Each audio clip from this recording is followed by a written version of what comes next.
Good afternoon. My name is John Herbst. I run the Eurasia Center here at the Atlantic Council. We've got a wonderful program for you this afternoon. This will be the second appearance of Dr. Frank Fukuyama and his Young Ukraine Leadership Group here at the Atlantic Council. We've been working with Frank and his project for around a year now. Our program today is Ukraine's Future Leaders on the Front Lines of Change. Extremely topical with the second round of Ukraine's presidential election happening just 3 days from now. You can follow us on @AC Eurasia, Future Ukraine, for those of you who are in the broader audience. And you'll have speakers today who really can provide a very sharp and insightful context for the vote that's coming on Sunday and the future Ukraine that will emerge after that vote. With no further ado, I'd like to invite Dr. Fukuyama up to the panel, to the podium to talk to you. Thank you. Thanks, John. So thank you very much for coming. It's really delightful to be able to work with the Atlantic Council. It's like the place to do Ukraine in Washington, and this has been a terrific platform for introducing our Ukrainian emerging leaders. I'm interrupting everybody's reading of the Mueller report and then people wanting to actually talk about Ukraine, which is something that I'm not going to be able to help you with very much because I'm not the one that's up to date. I just wanted to say a couple of things. I believe that I had mentioned this when I spoke at this meeting last year, my theory of change about how people from outside a country can help improve the governance and the politics of particular places. My view is that the actual impact you can have on building institutions like a modern state, like a rule of law, like democracy, is fairly limited. The area where it's easiest actually is in the third of those categories. And so giving help with elections, free and fair elections, monitoring them, giving people support, that I'm actually a board member at the National Endowment for Democracy. I have been for the last 18 years, and there are plenty of groups in this town that specialize in that. The first two, building the modern state and building a real rule of law, are much, much harder. And I think those are barriers that have been the real obstacles to the modernization of the political systems of many countries, including Ukraine. The reason I think that those are particularly difficult is that in a very fundamental way, they're essentially about power. I mean, if you hold an election, the old guard can think that we'll win the election. We know how to run candidates and we can contest things and we can protect our interests. If you want to build a modern state, it's a different thing. And if you want to actually have a rule of law that applies to powerful people in a society, that is much harder because you're basically forcing them to give up power. And I think that a lot of the well-meaning efforts of outside donors and governments and so forth to influence that process has been, quite disappointing, especially in the area of corruption, which is the area that I've looked at most closely. The thing about corruption is that corruption exists not because people in a particular country, corrupt people in a country don't understand that, in Denmark you don't do things that way. If you lecture them and they say, well, look, they do this in Denmark, and why can't you behave like that? They'll say, thank you very much. Yes, we do want to behave that way, and then nothing will change because it's not in their self-interest to have things change. They like the status quo. And therefore, changing that system is a matter of power. It's a matter of gaining power on the part of people that are not corrupt and want a modern system. You can help that along by creating the proper kinds of incentives. So you can do things like creating special prosecutors, anti-corruption courts, and the like, which Ukraine has been involved in. You can try to pay people better in the bureaucracy so they're not as tempted to take bribes. That's another thing that is very common. And so there are short-term things in terms of people's incentives, but fundamentally good government is not simply this incentive structure. You have to have that, but it's also a matter of human capital. And I think this is why actually the state modernization in so many countries has taken a long time because it's basically an educational project. It is a matter of the human capital. So when you talk about what's the capacity of the state to actually do things, render services to citizens and so forth, it's a matter of the skills and the knowledge and the level of education that's carried around in the heads of the people that run the government or that come into the government.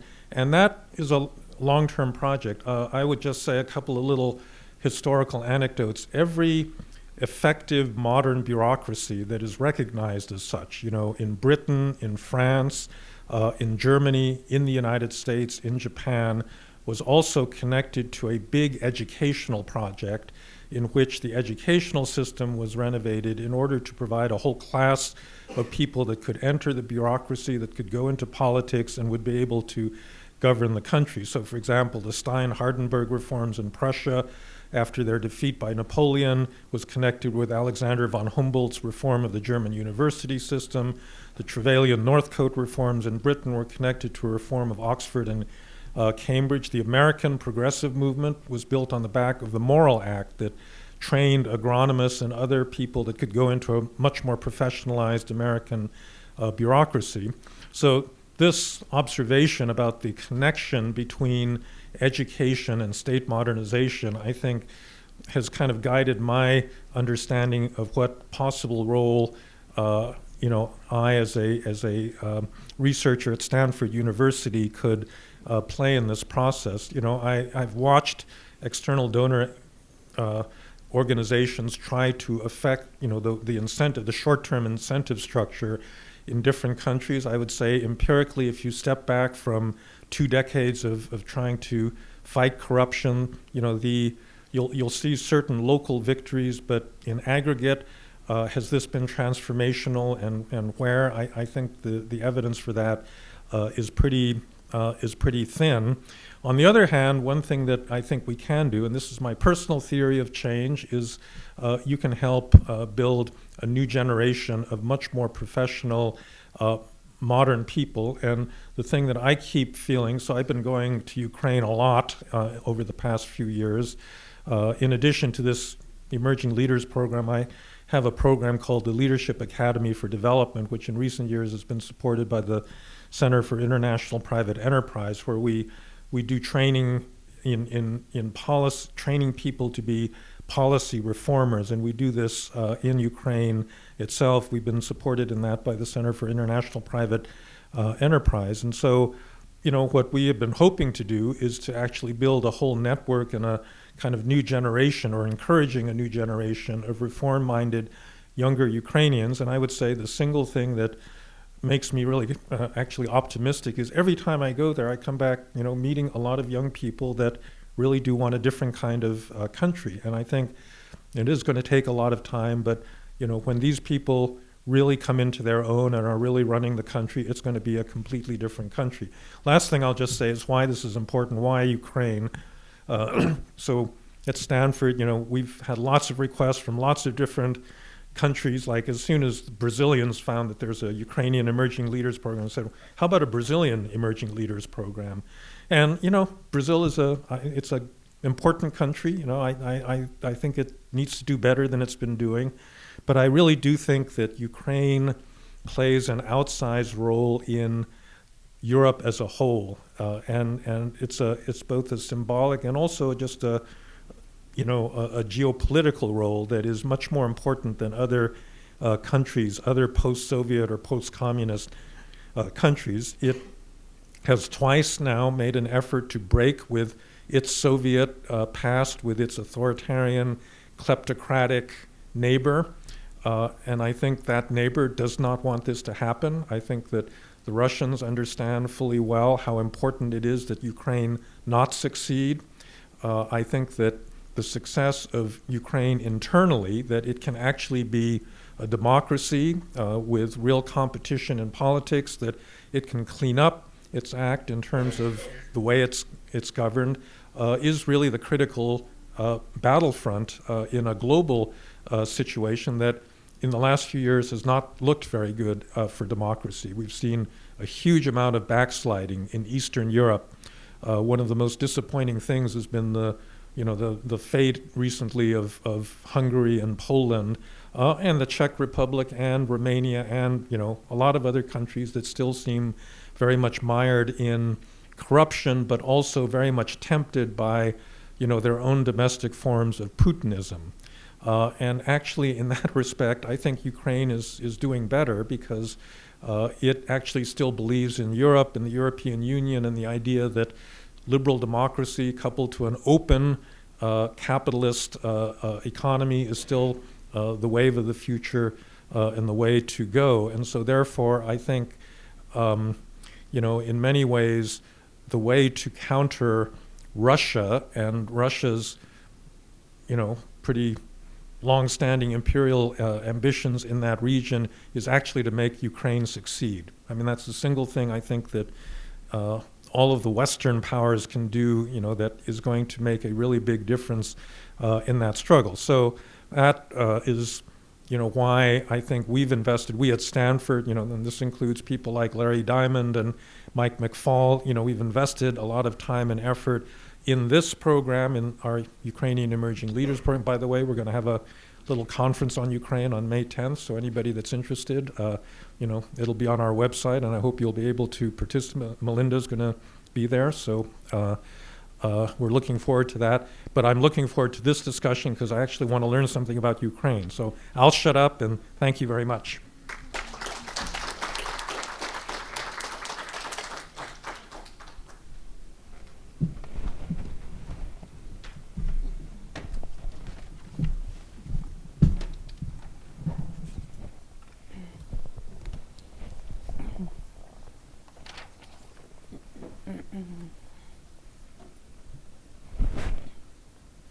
Great.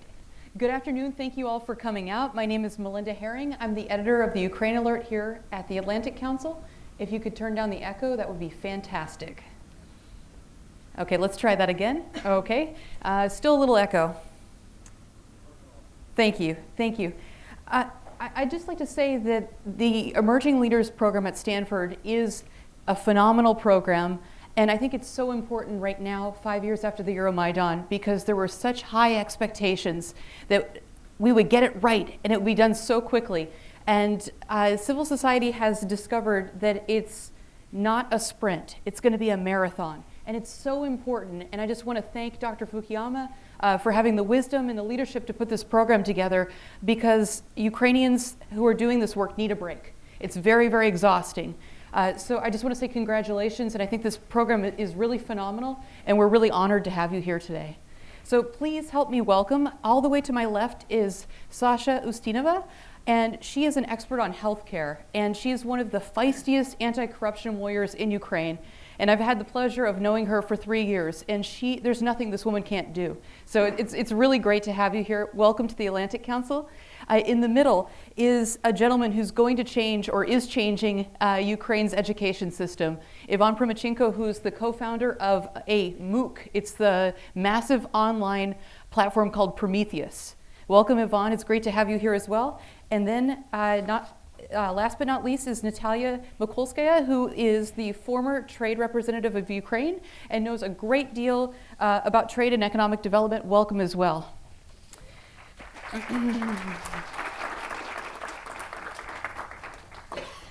So we are very, very close to, it's not just Mueller report time. This is a crowd that's very interested in the Ukraine election. So we want to talk about what's going to happen on Sunday. Of course, this is the second round for the presidential elections. And Sasha, I'd like to start with you. What do you think of Volodymyr Zelensky's reform team? Do you think he will be a reformer? Can you give us your perspective as someone who's worked in the anti-corruption field, and then we'll move down? Well, let's be honest. Looking at Zelensky, we have to look at his, I'm sorry, I have this echo too as well. We have to look at the closest associates in his team right now. And unfortunately, we can see it's a lot of people from Kolomoisky, who's one of the top oligarchs in Ukraine. And this is what makes a lot of people in Ukraine skeptical, especially in an anti-corruption field. We do see some reformers, some young faces like Alexander Daniluk, who used to run the Ministry of Finance, or Aivaras Abramovičius, who used to be the Minister of Economy. But the question is how influential these people are and whether these people are going to end up in the positions or they will end up being just experts who were basically used for the political campaign.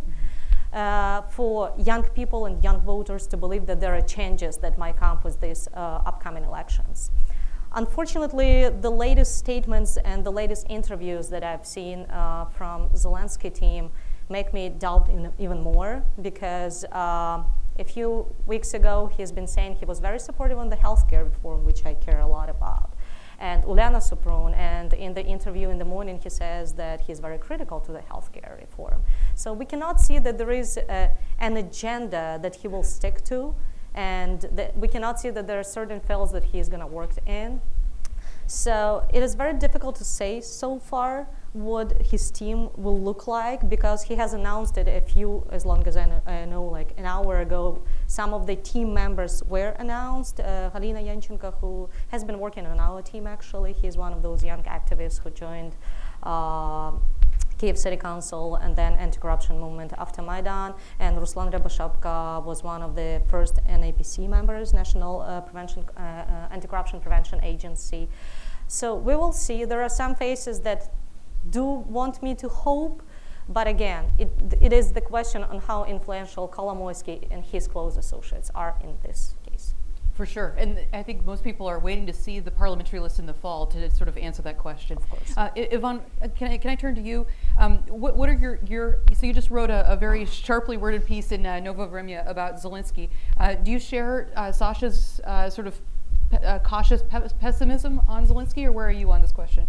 Yeah, I agree, and I support Sasha's view. I think we have a lot of risks right now around Zelensky, because Zelensky is really closely linked to Kolomoisky, Ukrainian oligarch, and Zelensky just tried to isolate himself from many, requests from media about interviews. He avoided debates, and I think there are a lot of signs that he is not experienced, and maybe he will be really weak as a leader after elections. So I think a combination of these two things are quite dangerous, especially in times of war with Russia. Russia will try to test him diplomatically, maybe military, right?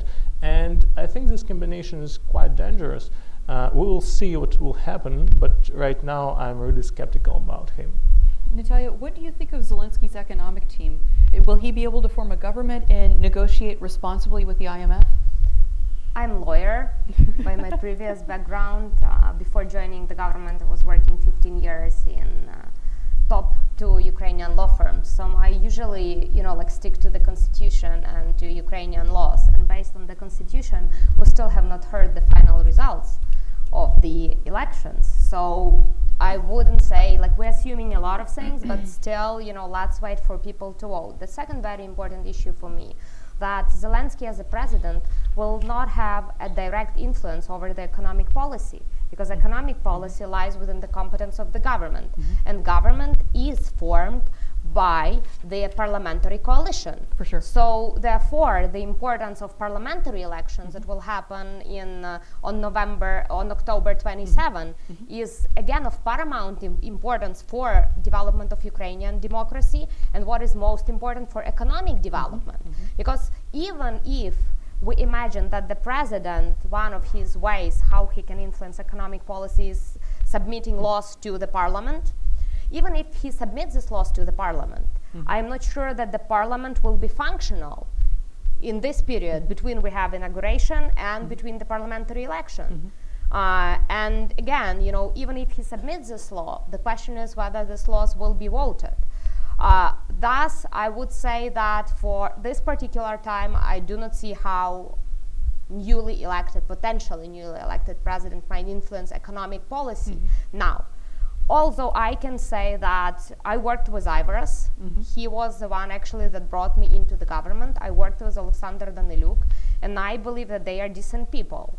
The question is, and again I would here echo to Sasha said, what will be their position within actually the team that is taking decision in Zelensky close circle, That's the question. Ivaris and Alexander Daniluk, they are very liberal, and I believe that a lot of things that are successful in Ukraine, like deregulation, state-owned enterprises reform, like small privatization, a lot of them has been launched with the help and support of Ivaris and Alexander.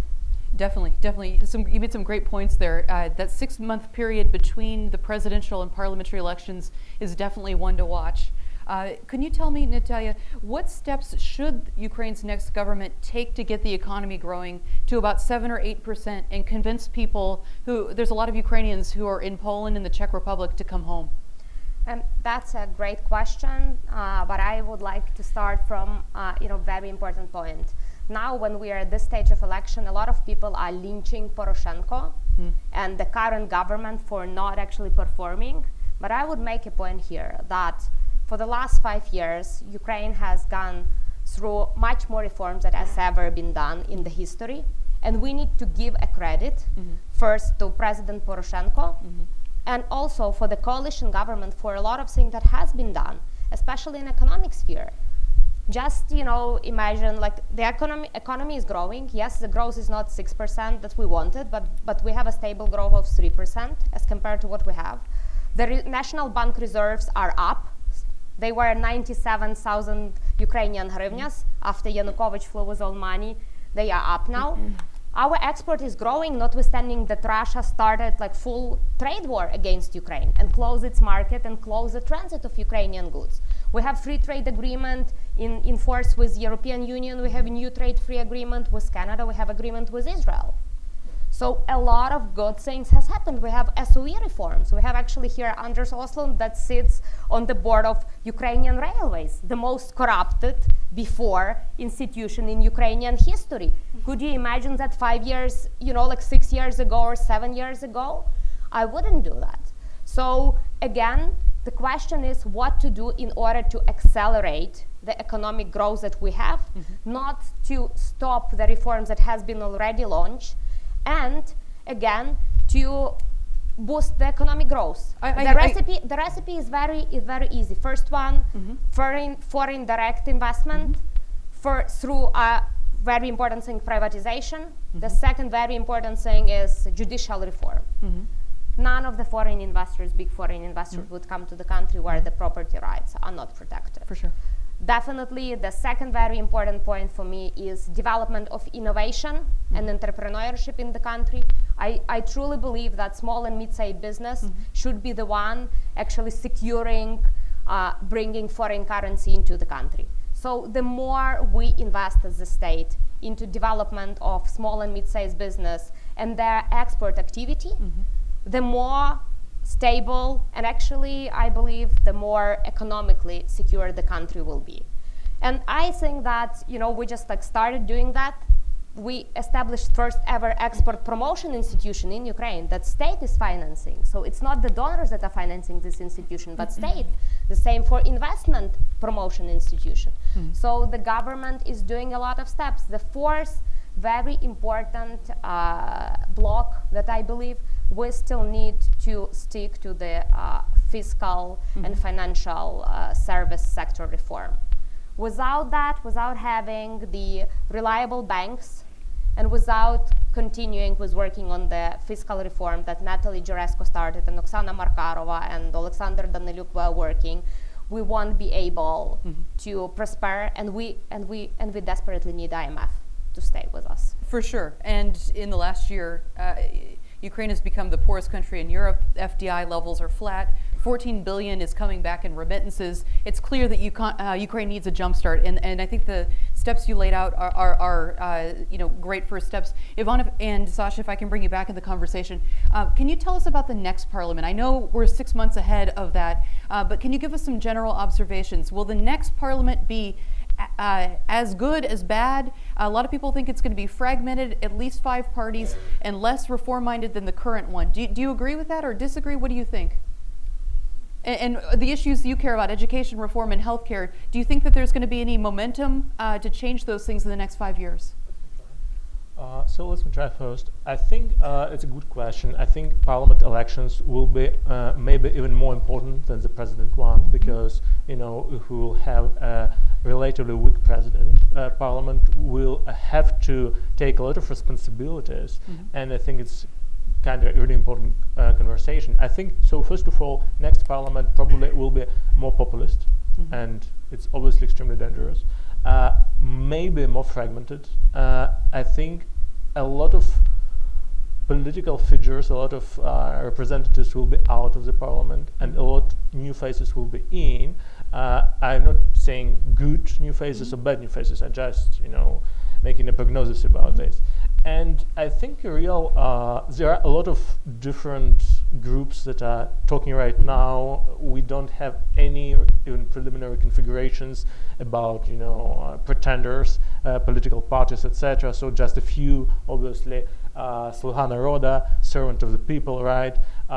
Probably some reboot of BPP by Poroshenko and a few other. But I think a really important thing right now to discuss is that reformers should unify and they should try to enter parliament as a political party. Because if they will be just part of the other parties, it will be a repeat of last 5 years. Reformers will be isolated, then just pushed out from the government and from real political decision making.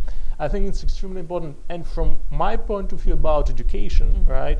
The biggest challenge is probably next parliament will be more populistic, and we really need quite anti-populistic reforms in education. So it's an obvious contradiction, but we still need to fight through this.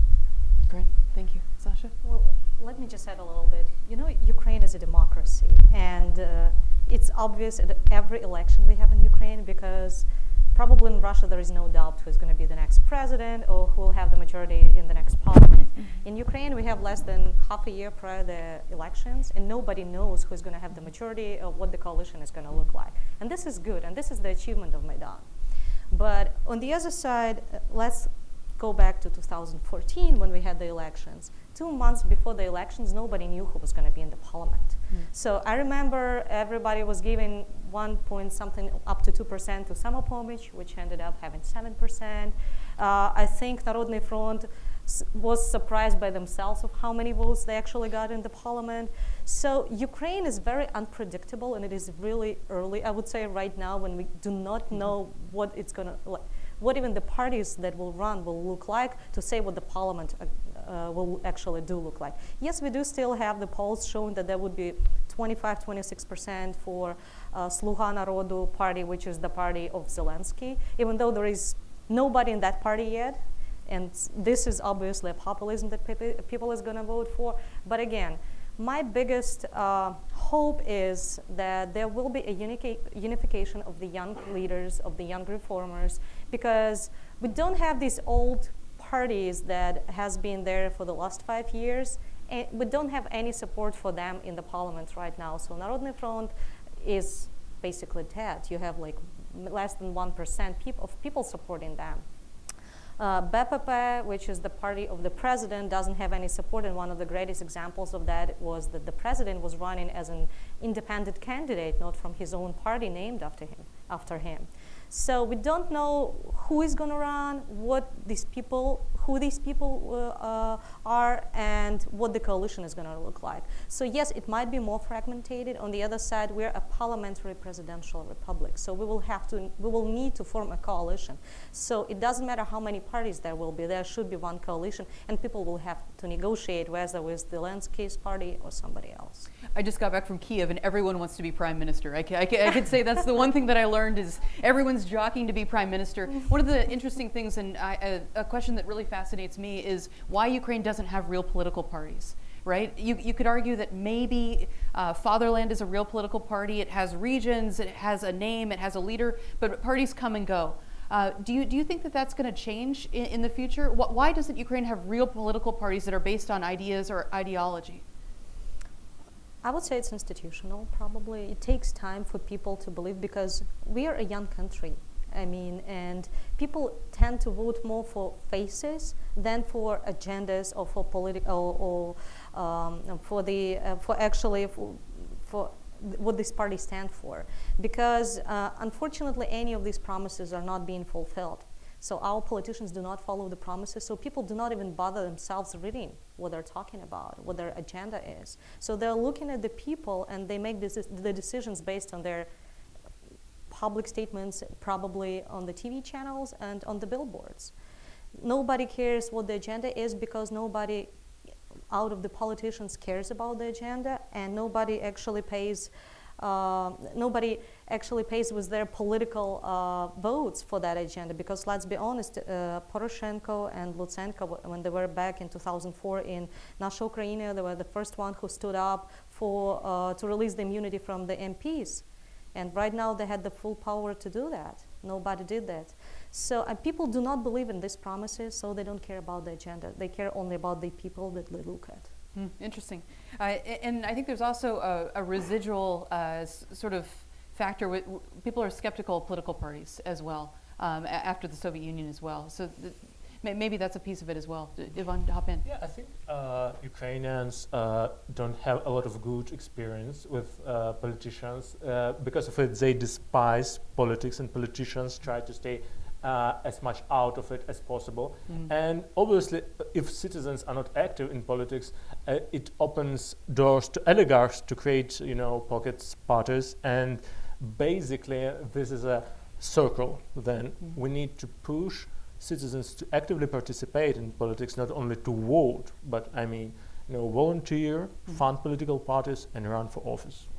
I just wanted to add a little bit and to show that it is changing, because this paternalism and looking for somebody who is running, who is the first face of the party, is changing. And for example, Samuel Pomich was a great example, because you had totally new people running for the parliament, having less than 2% 2 months before the election, and they ended up having, I think it was 7 or something. 25 MPs. Yeah, they had 25 MPs, but I'm just trying to remember what was the percentage. And it was people that nobody knew, but they were standing up for certain agendas, for certain reforms, and people did support it. So there is a need for this. And these old, I would say Tymoshenko style, because she's the only one who keeps her party. As we can see from the last election, it's moving back to the history. Yeah, for sure. Well, let's focus now. Thanks for that overall picture, but let's focus a little bit about the particular reforms you all are interested in. You guys have enormous expertise. Ivan, can you tell us what is Prometheus and how is it changing Ukraine? Yeah, so none of these people here have been on your website, so walk us through it. Act like we've never been to your website. Show us your shop. Yeah, let's do it. So Prometheus is the largest Ukrainian massive open online courses platform. Like Coursera, but we are non-profit. So I co-founded Prometheus 5 years ago. It's 2014. I actually spoke with few different people with a huge experience in startups in Ukraine about it. They said, oh, okay, maybe it's okay idea, but you need at least $1 million to do it. And then at the moment, I had maybe $2,000 and 0 connections, and my hometown Donetsk was just occupied by Russia.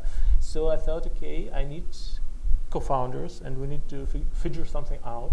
And 5 years after it, now, it looks like we figured something out. We have almost 1 million users in Ukraine. We created more than 100 courses. It's a completely free online courses. We partner with prominent Ukrainian universities, companies like Microsoft, Ernst & Young, prominent international organizations, right, like OSCE or Council of Europe, and also with government. We help them to accelerate key reforms through online training. For example, we created online courses for Prozoro, for decentralization reform, e-declaration reforms, and now we cooperate with new police forces. So I think our main idea is to open access to the best education to everybody in Ukraine, regardless of social economic status, age, geography, health conditions. But we don't try to do it ourselves. What we try to do, we try to create ecosystem where different companies, NGOs, government, educators can create high quality educational content. Then they can scale it around the country through our platform. And other people can really invent new ways how to use this content. Just one example, that in Lviv, orphanage use our courses to teach orphans how to code, and then they really get jobs in IT companies in Lviv. So we didn't even think about it. They invented absolutely new way how to use these online courses. And I think this is our goal, to create this ecosystem and to open access to the highest possible quality of education to everybody in Ukraine. When I came out to California, you told me that education was personally transformative for you. You're from Eastern Ukraine, and you were lucky enough to land a spot at Shevchenko University in the history faculty. Yes, exactly. Can you tell me why is there only one internationally ranked university in Ukraine? And is Prometheus trying to change that, or how do you think about that? Okay, so there are different rankings of universities. In QS ranking, for example, there are 7 Ukrainian universities, but it's absolutely sound question. I mean, obviously they are not on very high positions. I think it's a very complicated question, but let's try to simplify it. So the first question is financing, obviously financing. To put it into the perspective, allow me to say just one number. In 2017, budget of Stanford University was basically the same as Ukrainian education budget. So you now probably understand this is kind of challenging to create, university of world level in Ukraine, because most of universities in Ukraine are state universities, right? The second issue, we use finance that we have extremely inefficiently. Yeah. I mean, just one example, so to illustrate this point, let's say we have medicine dosage for one person, okay? Then we divide this dosage into 3 parts and give to 3 different persons. Probably we won't cure 3 persons, right? We will cure nobody. And the same in Ukrainian education, because government, because of the populism, so government in Ukraine finance higher education of most people, majority, right? And government try to provide this financing to as much people as possible, but per person, per student, it's a really small amount of money, and you actually cannot, provide good education with this amount of money. So it's a second big issue.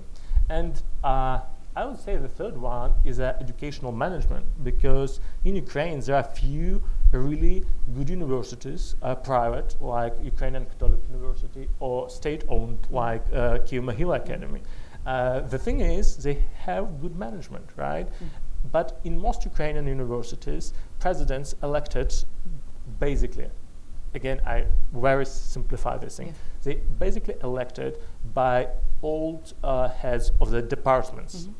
And they have a lot of financial private interests inside the university. Obviously, they elect people who support this system of corruption. And obviously, this old new presidents, they don't think a lot about reforming and managing universities. They think much more about how to preserve this system. So I think an extremely important thing to push new system of university president's election. So more like, for state-owned enterprises, where there is an independent committee from foreign experts, some formal procedures, open competition, and some formal criteria, etc. And obviously independent boards for university to control them even after elections. Ivan, I was out at UKU in November, and it's a private university. It's considered to be the Harvard of Ukraine. It's a gorgeous campus. If you get a chance to go out there, I highly recommend it. But they don't take any money from the government. It's all privately funded. I was shocked to find out, though, that the state regulates the number of people who can become lawyers. The state regulates the number of people who can become economists. The state regulates the number of people who can be doctors. The state also regulates who gets the scholarship money. This is at a private university. That was kind of shocking to me. What do you think of the argument, though? Alexander Danylyuk made an argument to me that there's too many Ukrainians going to higher education. We would be better off if we reduce the number of Ukrainians going into higher education and put more money into the sort of top tier students. Do you think that's a wise idea? Basically it was, I said earlier, we need to concentrate money and provide it for really best students, because we should be honest, we don't have money to finance education for high quality education, right, for everybody. But we need then provide really high quality education for amount of people we really can finance. So I think it's a good idea from this point of view. We should be really careful about this statement, too much people, how to measure it, right? Yeah. We need to create more market mechanisms, to regulate the situation. Less government influence, more real competition between universities, students, etc. And then it will regulate itself. So I think it's a really important point. Great, thank you so much. Sasha, can you tell us why Ukraine didn't manage to really move the needle on corruption over the last 5 years? If you look at all the indices, Ukraine improved a little bit. There's a study, a peer-reviewed study that's very good that says Ukraine cut down on about $6 billion in corruption. It's mostly tied to the natural gas reform. But when you dig into the details, and we've dug a lot over the years, the Poroshenko administration and the Rada opposed many of these important reforms like the anti-corruption court. Why is that? Sorry for the naive question, but that's what a lot of us want to know. So I remember when Poroshenko came to power, there were a lot of hopes that this person is rich, he doesn't need any more money, so he will actually start doing the reforms. But this person has been among the corrupt elite, political elite, for the last almost 20 years. So it is very difficult to cut that ties, to forget about all your friends, and sometimes these friends come over to you and remind you about the skeletons that you have behind you, and that's why it is very difficult just to cut it and start it from the scratch. I personally believe that he had that chance if he wanted to. People would give him credibility, would forgive anything if he just did show that we're fighting for justice. But unfortunately, he didn't. And let's be honest, the majority of the things that were done in Ukraine, and there has been a lot that was done. We have now independent anti-corruption institutions like NABU. We have some problems with, of course, anti-corruption prosecution, but we had recently had the judges being appointed to the new anti-corruption court.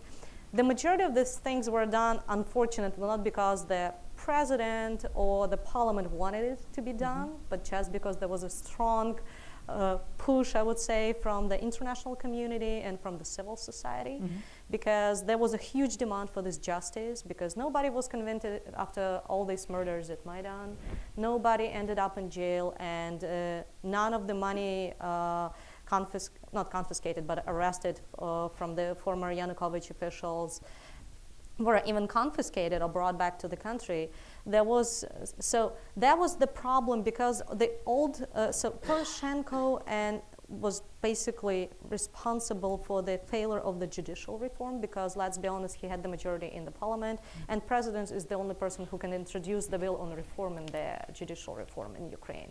So there is nobody else to blame but this person. But once you come into power, I have a feeling that people, instead of making changes, they want to control everything. And that's what happened with Poroshenko. He thought he can negotiate with everybody. He thought he can negotiate with the oligarchs, and he did. Kolomoisky was the only one that they broke up with later. He did negotiate with the oligarchs and had his even private interest in that, let's be honest. And it ended up that in 5 years we have the same corrupt system up there. We have the new institutions trying to fight and being backed up by the international donors in the civil society. But again, we had built up these institutions. We have these institutions that we could even dream of 5 years ago. And that gives hope that we can have these changes. We just need to keep on moving in this direction and get rid of the old corrupt ones, of the prosecution reform, because the prosecution reform failed, and we had a really close friend of Poroshenko running the prosecution for the last few years, and even hurting Ukraine in foreign affairs. Let's be honest, the latest statements of Lutsenko regarding the American ambassador in Ukraine were ugly, and it is very embarrassing for us as Ukrainians to have somebody saying something like that.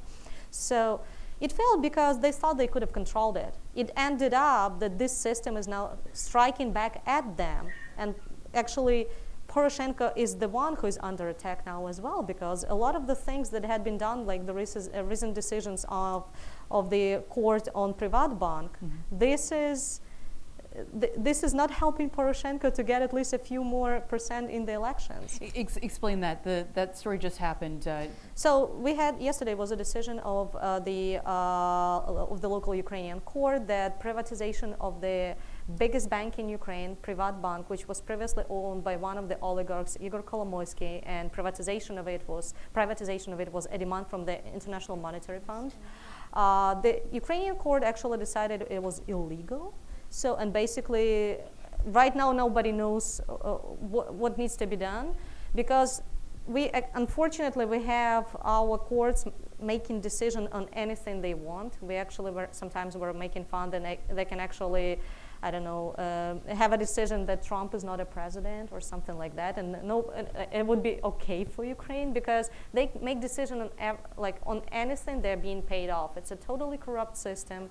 They can make a decision that you cannot fire a person who is actually working in your team, because we had this problem with the Ministry of Health when they fired the head of the National Medical University. This woman has been involved in corruption, and there has been an investigation going against her. And when the Minister of Health actually fired her, the court made a decision that you cannot do that. So it was even worse. They had the second decision that said you can never ever do that again. She has to be in her place forever. And that might sound ridiculous here in Ukraine, in the United States, but that's the reality we're facing right now because the judicial reform failed. So that's why I'm saying Poroshenko thought he could have controlled everything. You cannot control everything in Ukraine because you have so many parties and you have so many interested players playing there. It's just impossible. That's a great point, Sasha. I want to ask you one more question. If you can step back from the last 5 years and look at the tactics that the anti-corruption warriors pushed. So you pushed through all kinds of institutions, and there was a big push for naming and shaming and putting some of these really corrupt guys in jail, and none of them were in jail. And you've outlined why.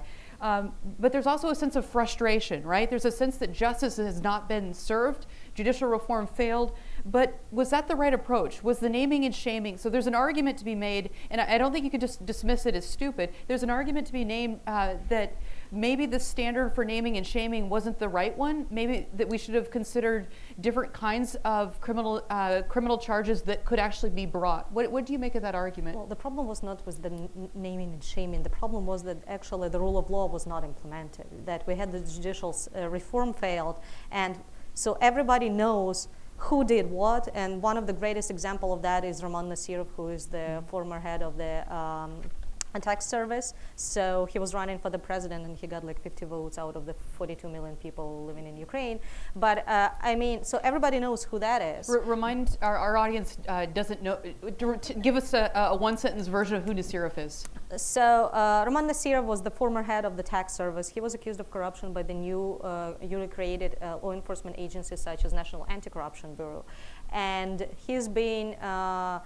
So we knew that the court decision would be in his favor to let him out on bail. So people literally blocked the court building for 2 days in a row and 2 nights in a row, not letting anybody go out, because all judges in that court felt whether sick, were on vacation, or couldn't show up to work. So they were just waiting for 72 hours to end up, so this man could just easily walk out the court room. So people literally had to block this court, not for this person not to go out. And you know what? He was scared to go out. Because when the police, not the police, but the detectives of NABU, the detectives of NABU left after 72 hours because they couldn't be there anymore, he was still afraid to go out because we had almost 1,000 people standing outside, not letting him go out. And there were a lot of people looking around Kyiv for the other judges to show up to work and actually do their job. So it ended up that then he became sick. He was doing all kind of comedies. Didn't he have a heart attack? He had a heart attack. He has been sick. He has been lying almost dead there, saying, "I cannot go to court." And it was all over broadcast in all the national TV channels. So now everybody knows who this person is. Unfortunately, he didn't end up in jail because there are still court hearings, and these court hearings would be held forever, because we calculated it will take up to 2 years only to read the convictions, because it's 800 something pages, and the judge can do it only once a week for 1 hour. and his lawyers demanded to read it. So basically, you have the prosecutors reading it. And they're speed reading it too. If you want they're to watch speed something reading. absurd, you can go on YouTube and watch them read this document. It's 800 pages. So I mean, it sounds all very kind of strange for you and maybe ridiculous, but that's the problem of the unreformed judiciary, and that's what we are facing right now. That's why one of the reasons we demanded, and the international community demanded, the anti-corruption special court, where the judges would be picked up by the international community representatives, was crucial, because you can have the detectives doing their job, you can have the prosecutors doing their jobs, but if you don't have the judges showing up to their work, there's nothing you can do. You're missing the last link for this rule of law. So I think it wasn't bad, because right now we know these people. But the problem was the judicial reform that had never happened. And that's why we gave a chance for this old corrupt elite to stand up. Thank you so much. And when we open up the floor soon for Q&A, I hope you'll say something about the difference between the justices who went through the Supreme Court process and the justices who went through the anti-corruption court process, because that's an important point. Our crowd doesn't watch judicial reform as closely as you do. Natalia, Yeah, before we jump to your question, I actually have a question for you. Yeah, though. I just want to add something as to the corruption thing. I believe that was one missing point in all this anti-corruption reform that I can say as a person that was actually serving. The one question that we still have unsolved are the salaries for the civil servants and salaries for the high-level state officials. I am a true believer that we won't be able to get new faces into the government if they will be paid, you know, the way that they are paid now. I will tell you the story. When I joined the government, for first year, I was paid $250 for a month. Wow. Then in a year, my salary increased to $700, and during the third year, I finally was paid $2,000. But the question is that recent voters' polls that we've seen, we see the huge demand that people have towards anti-corruption reform. There are a lot of issues that people believe that the president needs to solve within his first 100 days. But at the same time, in top 10, there is a request of people to decrease the salaries of the civil servants that has not even been increased.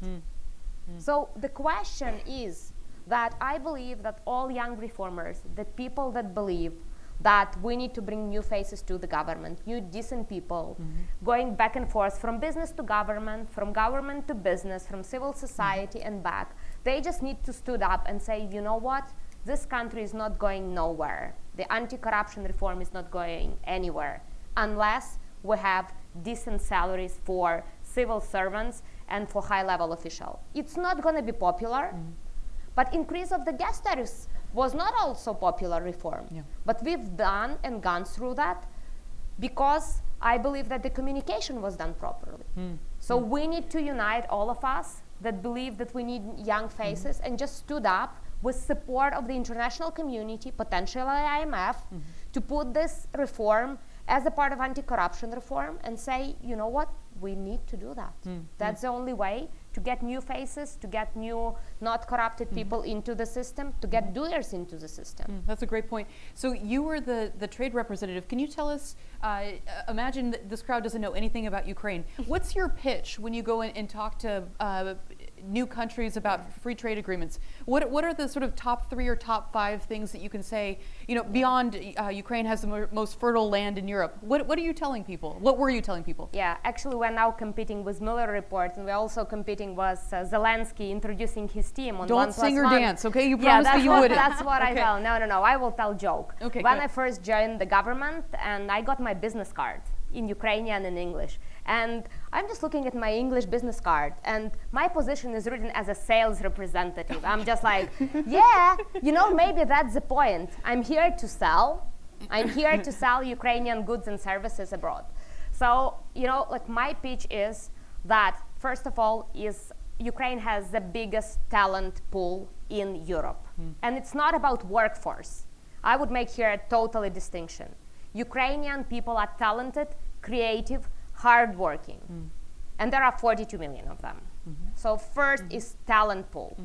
The second very important point is Ukraine is one of the biggest agriculture producer in the world. We're securing actually global food security, believe it or not.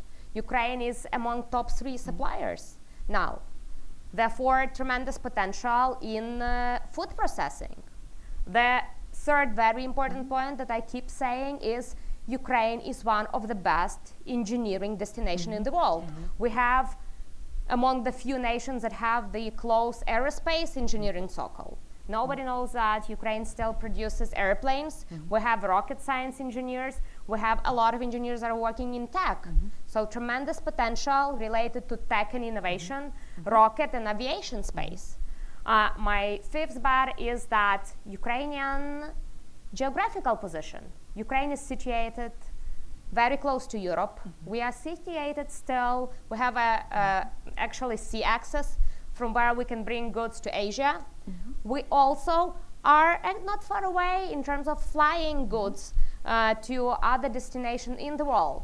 So if you combine that with a framework of our free trade agreement, and we do have a lot of them, we have free trade agreement with EU, the one that gives Ukrainian companies access to 500 million people market. We have free trade agreement with Canada. We have free trade agreement.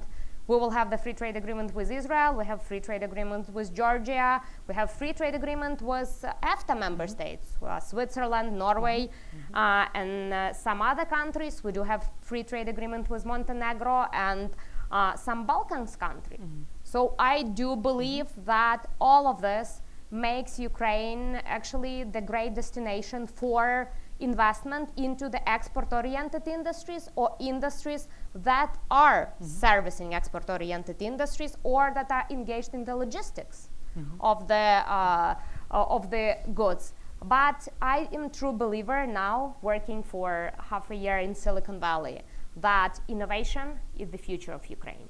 Innovation and creativity, these two, very vague words, will be driving the future of Ukraine, will be driving economic development, because what we have now, Ukrainian IT industry is the third actually growing industry in terms of Ukrainian export growth. Ukrainian IT outsourcing companies are recognized among top in Europe, not only in Eastern Europe. Ukrainian IT outsourcing companies are serving biggest corporations that are situated in Silicon Valley. Ukrainian IT export major destination is US, European Union and Canada. And on top of that, we already have 2 Ukrainian unicorns, Grammarly and GitLab. We have about 20 successful of Ukrainian companies being, already playing major role in Silicon Valley. More to come, and I think that's where we should be very optimistic. That's really exciting. I want to ask you guys one final question, then bring the audience in. So you guys have been so lucky. I don't think you understand how lucky you've been. You got to go to Stanford for 9 months. You got to avoid the Ukrainian elections, right? I mean, that's a gift in and of itself. And you got to study with Larry Diamond and Francis Fukuyama, and you got to live in a beautiful place. What did you learn from it, and what will you apply next, and what's next for you personally? Sasha, you want to go first? Sure. So I will stick with the anti-corruption and healthcare, because you have to make everything possible for the healthcare reform to be irreversible, because this is one of the key achievements of Maidan, I believe, and of the reformers that actually came to power after Maidan. And this is what the majority, every Ukrainian will benefit from. So I will definitely stick with anti-corruption. I will definitely stick with the healthcare, because that has been my passion forever. But one of the greatest things that Stanford actually teaches you, and I feel it's not like teaching it, they just putting it in your brain every day. You have to do the impact. The impact is what matters. So you can do it on a really small scale back at home, but you have to think how to scale it, how you can make it bigger, how you can influence more people. So this was one of the greatest, not openings for me, but it was one of the biggest things for me, that right now, even when I think of what I'm doing, I'm thinking of how I can do it better, how I can do it for more people, how I can scale it. So this scaling, not only in innovation, but in everything you are doing is what is really important. Okay, your answer really scares me because this woman works for the most powerful anti-corruption organization in Ukraine. Fantastic. Okay, Ivan. We'll get you there. Judicial reform next, please. I think there are a lot of lessons. One is really relevant to education field because we really need evidence-based approach to education and educational results, because in education it's extremely easy to slip to this idea that, okay, this new educational model or this idea is really cool, we need to introduce it right now. It's quite obvious that it will work. It's not obvious at all, right? We need to be extremely careful when we develop new educational policies, ideas, models, etc., and we need to test it, and test it again. I think it's, if I need to choose only one idea, this is it. And I came to Stanford with a big question: how we can scale, high quality teaching and learning, not only through online but offline, because to reach each citizen in Ukraine, we really need to go offline. And basically, my view right now, we urgently need to reform teacher training system in Ukraine, because almost nothing was done in this regard last 5 years, and we really have a great opportunity right now to reboot this system. Right now it's extremely corrupted, outdated, and we, educational community worldwide, has a new, really practical and evidence-based model how we can prepare teachers to teach 21st century skills and really prepare Ukrainians to be leaders of tomorrow world. And my main goal after my return to try to test and implement this model in Ukraine. And I think it will be at least quite interesting task. We will follow this, and I hope you'll write it up for us as well, because it's like Dr. Fukuyama said, it's really integral to societal development.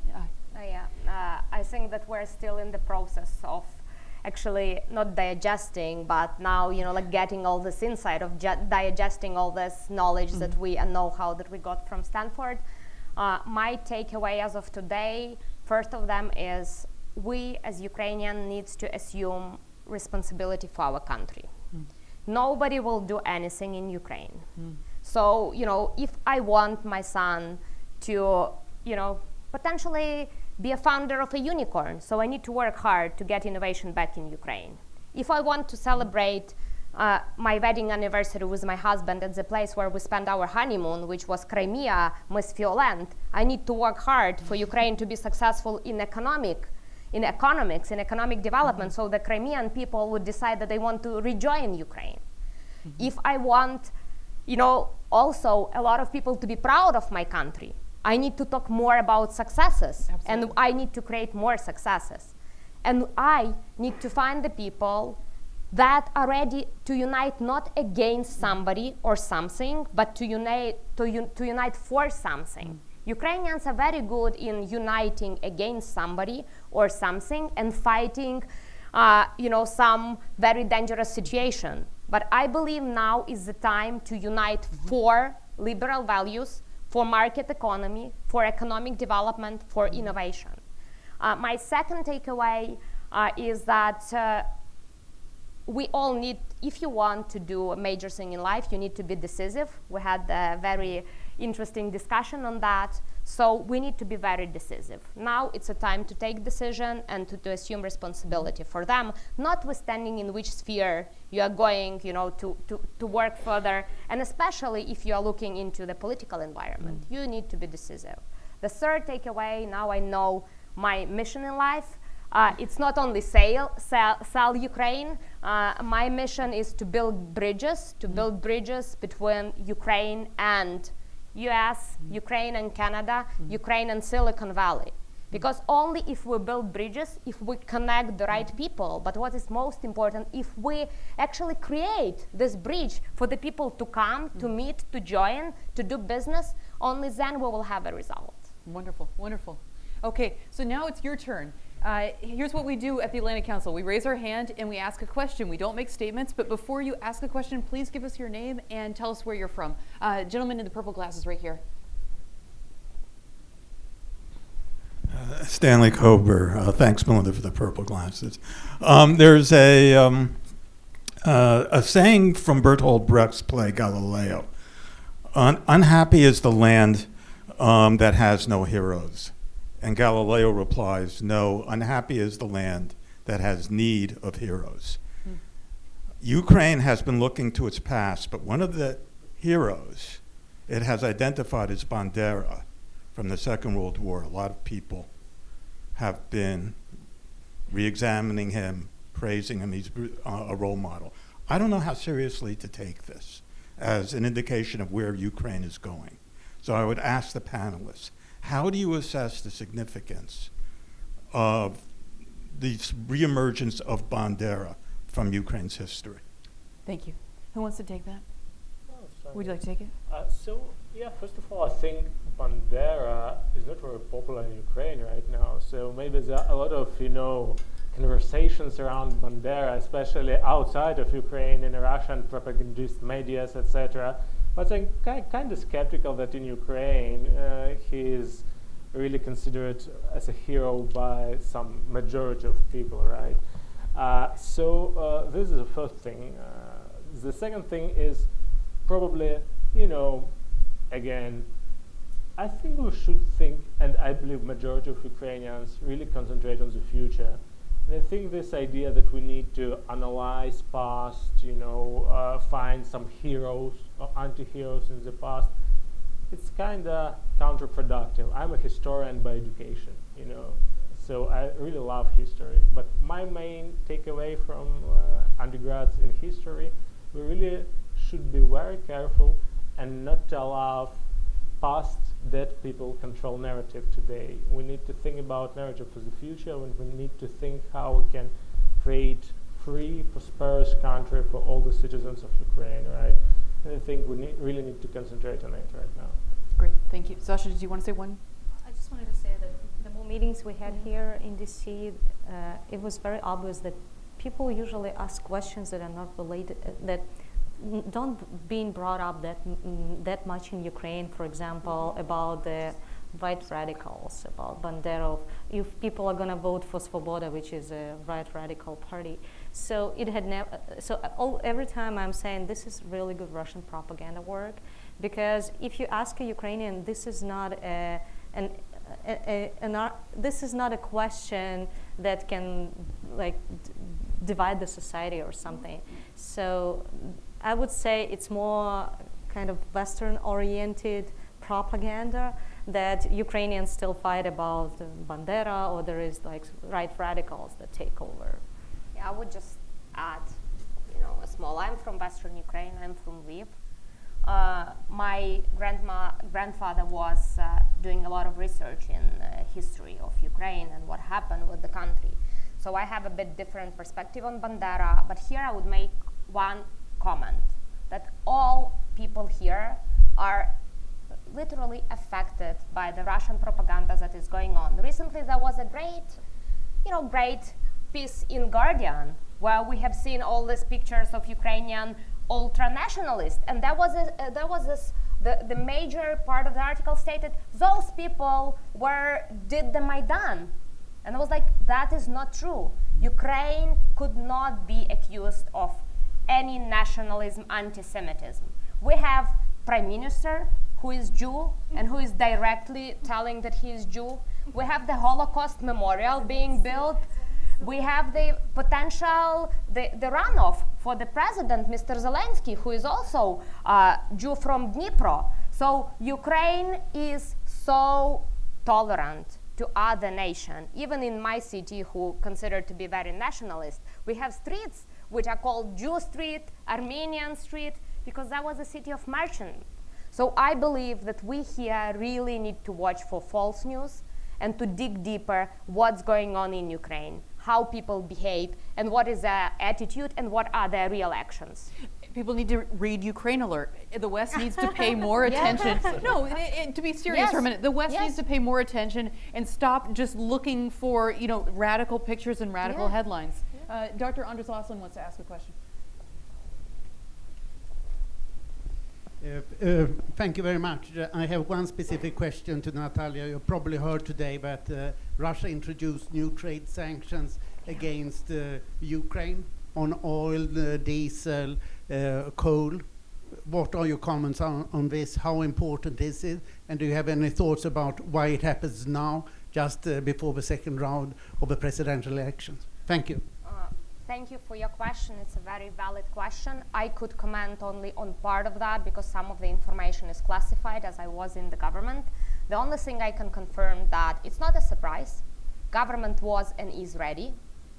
The second very important point, why it happened, we should look at, it's a part of the Russian trade war and economic war against Ukraine.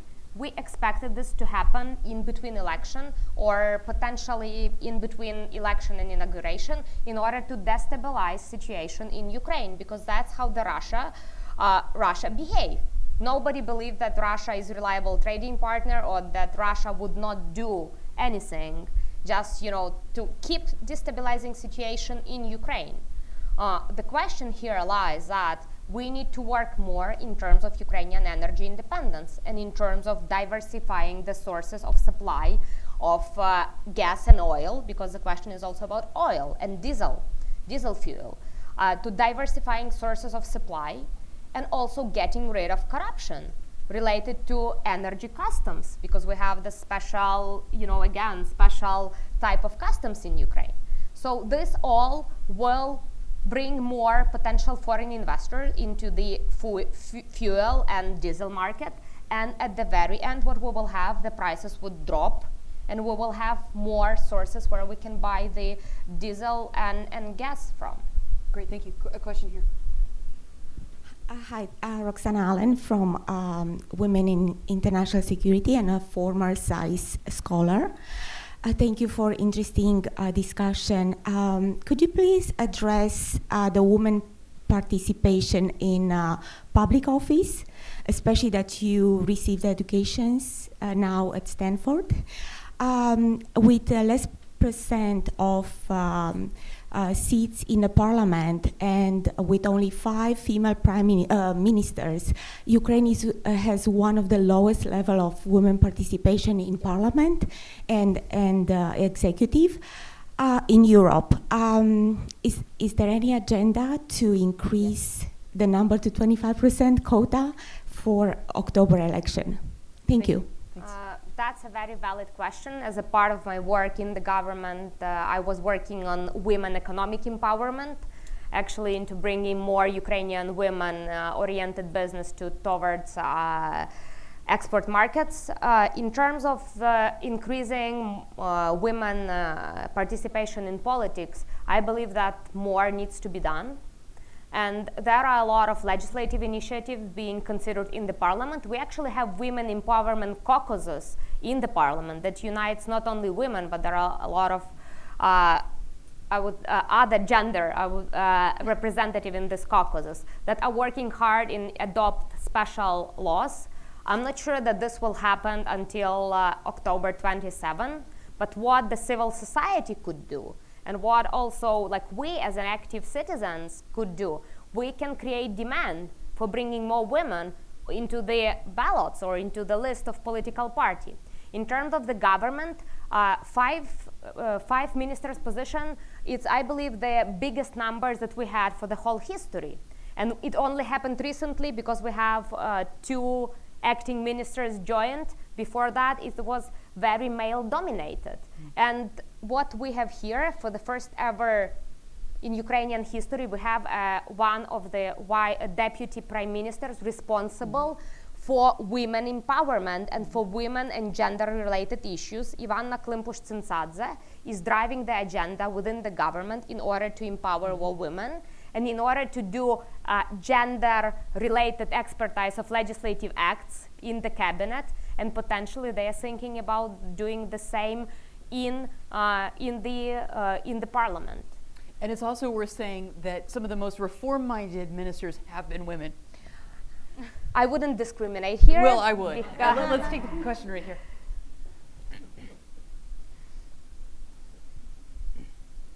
Good Good afternoon. Thank you so much. Does it work? Yeah.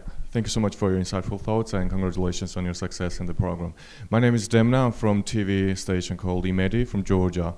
My question is towards all of you. 5 days ago, former Georgian President Saakashvili met in Poland local Ukrainians, where he said that nobody needs a successful and developed Ukraine, nor Georgia. He also added that Ukraine is and Georgia is not needed to the Western world. And I just want to ask you, what is your opinion about this statement, and do you think that those type of statements are against the West, and it seeds the problems with the Western integration for Georgia and for Ukraine? Thank you. With all due respect to President Saakashvili, I do not think that a lot of people on the West are still following him, but you know, a lot of people in Georgia, in Ukraine might. Anyways, I believe that, you know, the statement is not true, that this statement is manipulative and populistic. Ukraine is needed for the West, the same as West is high needed, like we need West for Ukraine. And I do believe that there are a lot of interests that West have in Ukraine, security, geopolitical, but what is most important, economic and business interest. Ukraine is big market. Ukraine has a lot of natural resources. There are a lot of US, European companies already on the ground in Ukraine. A lot of them are looking in terms of expanding. There is potentially privatization that will happen, that also West has an interest on. So I would say that the statement is not true, and we see the big support from the West, including US. We have one of the biggest bipartisan support now in-house here, and it's not changing. Go ahead. Yeah, just a short remark. I think Ukraine was always part of the European civilization, and I think it was in Kiev on Maidan, the first case when people died under EU flag, right? And I think Ukrainians made their decisions that they are part of Western civilization. They need West, and I think West already demonstrated that it needs Ukraine because West helped a lot with a lot of reforms and defense of Ukraine. So yeah. Sasha? Well, just a short comment. I understand that both Georgia and Ukraine ended up being kind of like in the same position, but probably worse because we have still the war going on and people dying every day. But let's be honest, nobody's going to fight our war. This is our war. So I, frankly speaking, never expected whether the Americans, Europeans, or I don't know, NATO even to come over and fight instead of us. So if that's what the President Saakashvili meant, then this is our job and this is our war. On the other side, we had the biggest support from the United States and from EU, and let's be honest, it was a great success when we got a visa-free regime and an association with the European nation being at war. So that was something that couldn't be taken, that should be taken for granted because we do have this big support. So it's very interesting to hear that. Thank you. A question here, please. I'm Harlan Ullman with the Atlantic Council. In your comments on healthcare, education, innovation, at some stages I weren't sure you were talking about Ukraine or America. And I wonder, since you've been here for a while, what advice you might have for us in these various areas. Hey, hold on. We need them to go back to Ukraine first. Who wants to go first? Yeah, Go I ahead. think that what I see, at least being in Silicon Valley, US is running out of talent, especially in tech and innovation sphere. US is run out in certain spheres out of new ideas for new tech ventures and new potentially spheres where the tech could be applied. Ukraine has a tremendous data because it's a big country, and there are a lot of data even from the Soviet time that were really well kept. So what is needed for US? So my advice to US is to look more in terms of cooperation with Ukraine in these different spheres, and we know that there is a huge competition in tech sphere between China and US, and I do believe that as Ukrainian companies are very much interested in US market, they won't be doing any deals with China, so there is a chance to increase this cooperation and to bring more projects, successful projects from US to Ukraine and from Ukraine to US in the tech sphere, in aerospace sphere, in also other spheres in agri-tech and healthcare as well. Ukraine doesn't have teachers' unions. So this was a big plus for Ukraine because we can really reform public school systems quickly without negotiations with unions. But it's kind of joke about from more serious perspective. I think extremely good thing in Ukrainian education is that people extremely passionate about it and they are ready to invest a lot of their personal time, efforts, and even money to support different non-profit educational projects. So our project wasn't possible without help of like tens of thousands of people, literally. And I think in the United States there are a lot of activity, from donors and volunteers about educational projects, but still education often not the most hot issue. And I think if more people can contribute and create new initiatives and help with non-profit projects around the United States, it can be really beneficial. I can just add a little bit on healthcare. It is very difficult to compare Ukraine and the United States because it's completely two different countries and two different healthcare systems. I can tell you just one thing, that even though I bought insurance, I have never been so scared in my life to get sick that I've been here in the United States, because I realized how much it cost. And I wish some Ukrainians realized that it's not somebody else paying for their ambulance coming over. That's them paying, because if you're calling an ambulance when you have a fever of 98 degrees, that's just not okay. But there's one thing that actually bothers me a lot, especially reading reading the latest news, is the prices for the pharmaceuticals here. Sometimes when I see the prices, and I do know what the prices are in Ukraine, it just doesn't make any sense to me, because you have a much bigger, larger market here, and when you see the same drugs being sold 10 times less expensive in Ukraine, for example, than you have here in the United States, this is totally a pharmaceutical lobby that you have here sitting, not only in DC, but in the States as well. And this is what needs to be addressed first of all, because this is not the prices that other countries are paying. Harlan, if I can just add one more thing. The U.S. activists could learn a lot from Ukrainian activists. They are brilliant. Sasha's organization has some of the most creative campaigns I've ever seen. They get huge media attention. They embarrass the Rada. You can't say no when the activists get to work there. So it's a really exciting place, for a variety of reasons. We have time for one more question. Rich Kramer right here, and then we're going to have a reception.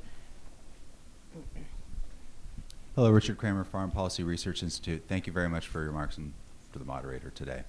My question is about potential being realized. And as emerging leaders, I think this may affect you. When you have leaders, decision makers, either at a municipal level or as administrator at an oblast level, what avenues exist for that man or woman, if they govern effectively, if they administrate effectively, to be able to propel themselves perhaps on to the national stage to a larger decision-making role? What would incentivize them to do that? And if those avenues aren't there, then what needs to happen in order to present them or build them? Thank you. I can start, actually. I think that we have a bit different problem that you pointed out. We have a problem of keeping people in small cities rather than moving and working for the local authorities and local council and running for the local elections, than all of them moving to Kiev. The big problem during a lot of years was that all smart people were moving from the small cities or from the regions to Kiev. So Kiev had this emerging power of talents, and the cities were still left with this kind of ordinary people. But what happened for the last 4 years? The decentralization process started, and the local governments now are still actually possessing a lot of money from the taxes. The more money they have, the more potential they have to implement new projects. So there is more interest for young people to stay in their cities. And we see that a few people from Kyiv already left and ran for local elections.